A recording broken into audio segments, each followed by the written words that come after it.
At 11:47 p.m., Daniel looked at his clock. Another day was over. He looked at the list he had written that morning. Study English, exercise, read, work on his personal project. He had planned to do all of it.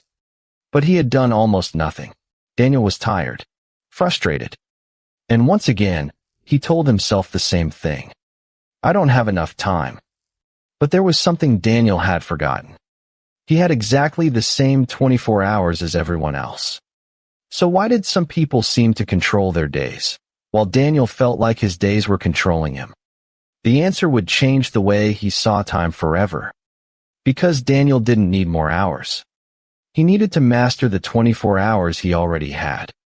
The next morning, his alarm rang twice before he got up. He checked his messages. Just for a minute, he told himself.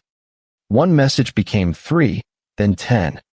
Then social media, one video, then another, then another. When he looked at the clock again, it was 7:15. I'm late, he whispered, rushing out the door. This had become normal for him. Daniel was always in a hurry. At work, he had many things to do. He answered emails. He attended meetings. He replied to messages. He started one task, stopped it to check another, and then returned to the first one. By lunchtime, he felt exhausted. But when he looked at his work, something strange happened. He had been busy for hours.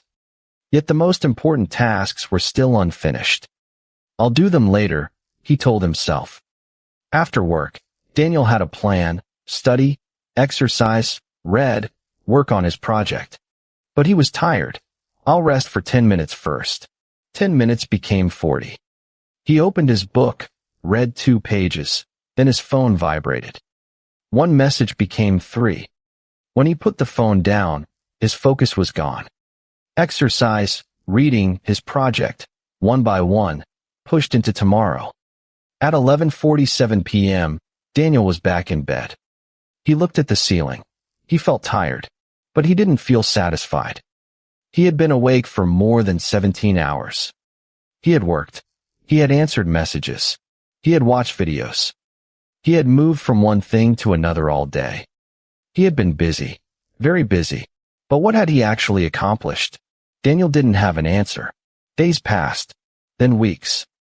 And slowly, Daniel started to notice something frightening. He was always waiting for tomorrow. Tomorrow, he would study. Tomorrow, he would exercise. Tomorrow, he would start his project. Tomorrow, he would become more disciplined. But tomorrow always became another tomorrow.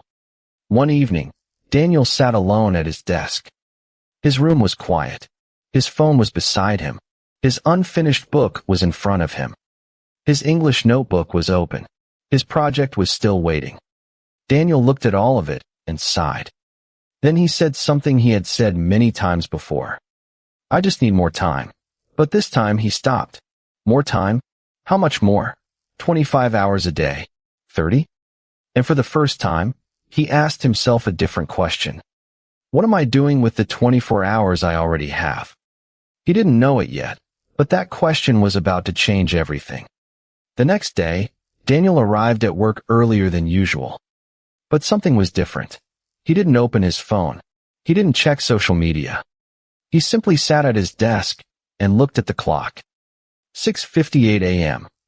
Daniel remembered the question from the night before. What am I doing with the 24 hours I already have? He didn't have an answer, and that bothered him. Later that morning, during a short break, Daniel saw Mr. Thomas sitting alone in the cafeteria. Mr. Thomas had worked at the company for many years. He was not the loudest person in the office. He didn't rush from one meeting to another. He didn't constantly check his phone, and somehow he always seemed calm. Can I ask you something? Of course. How do you manage your time? Why do you ask? Because I don't have enough of it. That's interesting. What's interesting? You said you don't have enough time.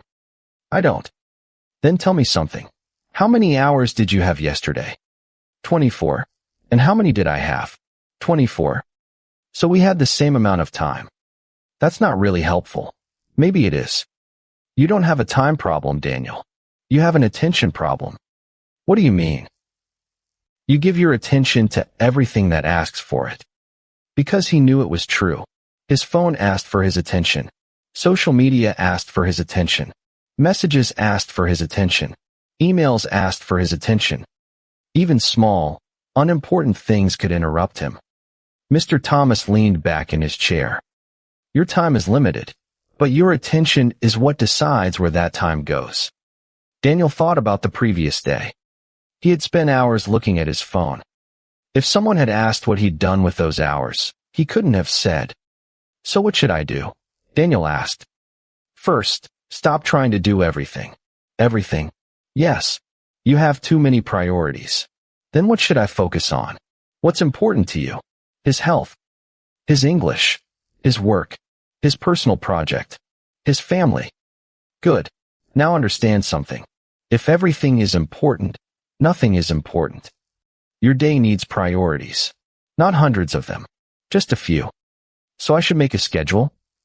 A schedule can help, but a schedule alone won't save you. Why not? Because you can have the perfect schedule and still spend 3 hours on your phone. That sounds like me. Exactly. Mr. Thomas pointed to Daniel's phone. Your first rule should be simple. What rule? Protect your attention. Daniel wrote it down. Protect your attention. Mr. Thomas explained that the first hour of the day could influence the rest of it.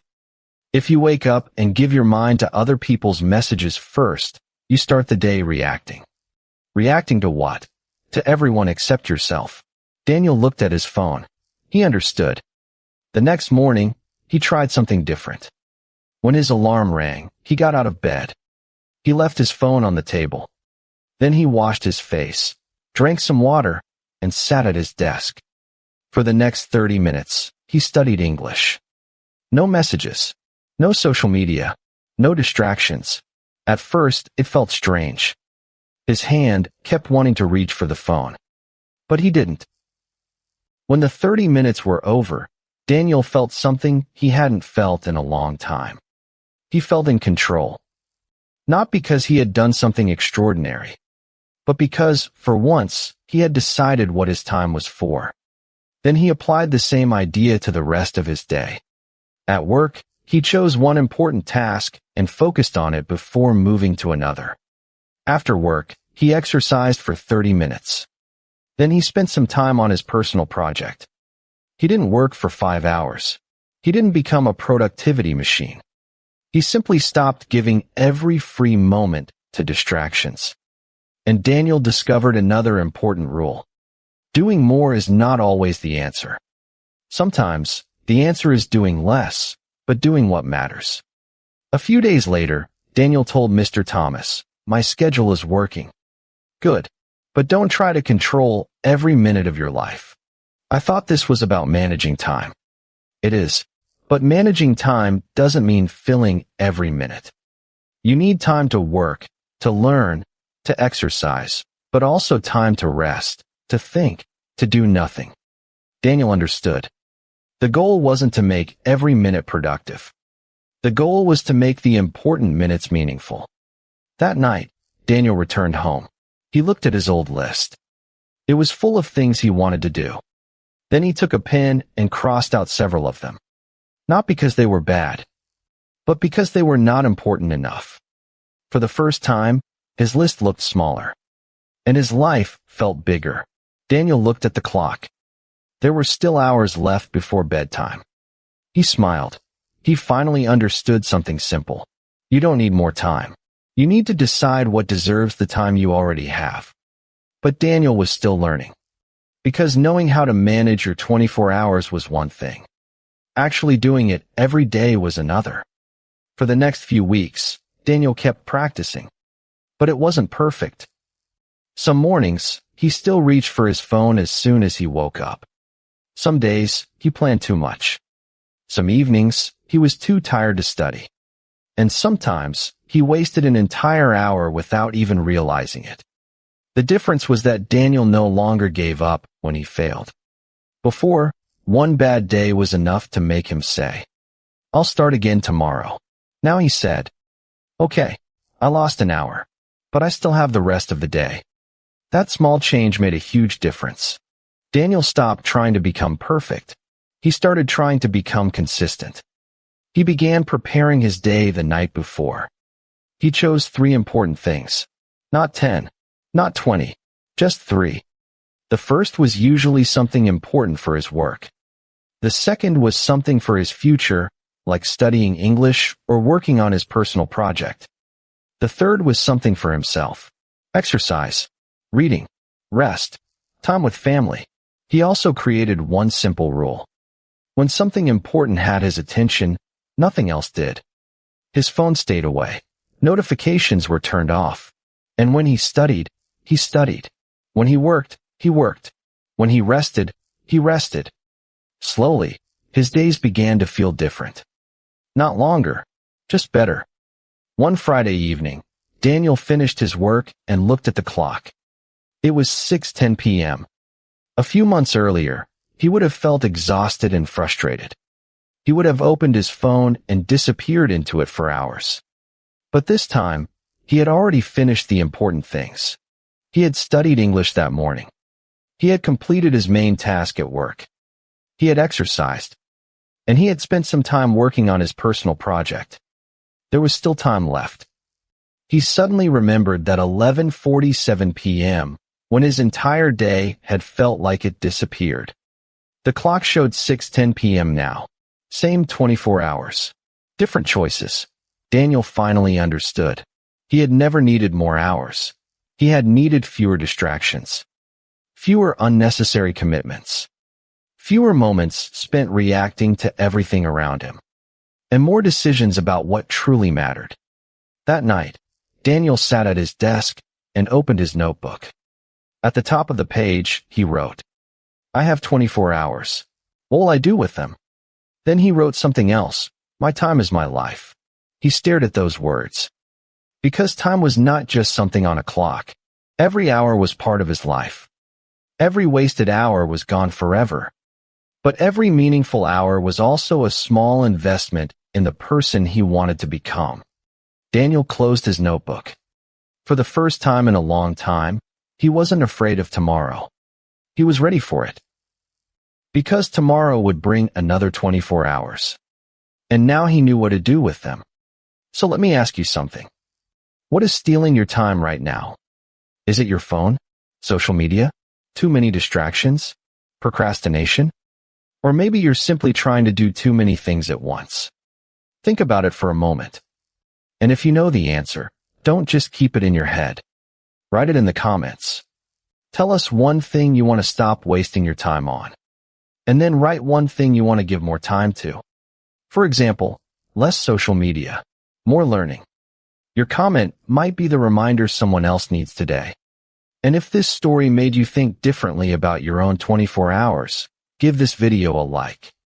It tells us that these stories are helping you, and it helps us bring more stories like this to you. If you want to keep improving your English through stories that also help you improve your life, subscribe to the channel.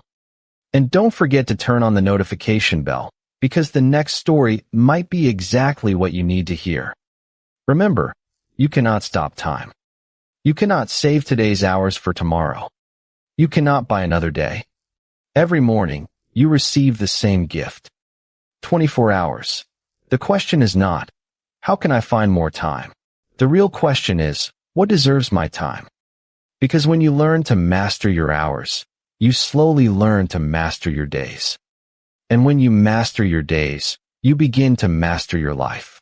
Your 24 hours are already waiting. What will you do with them?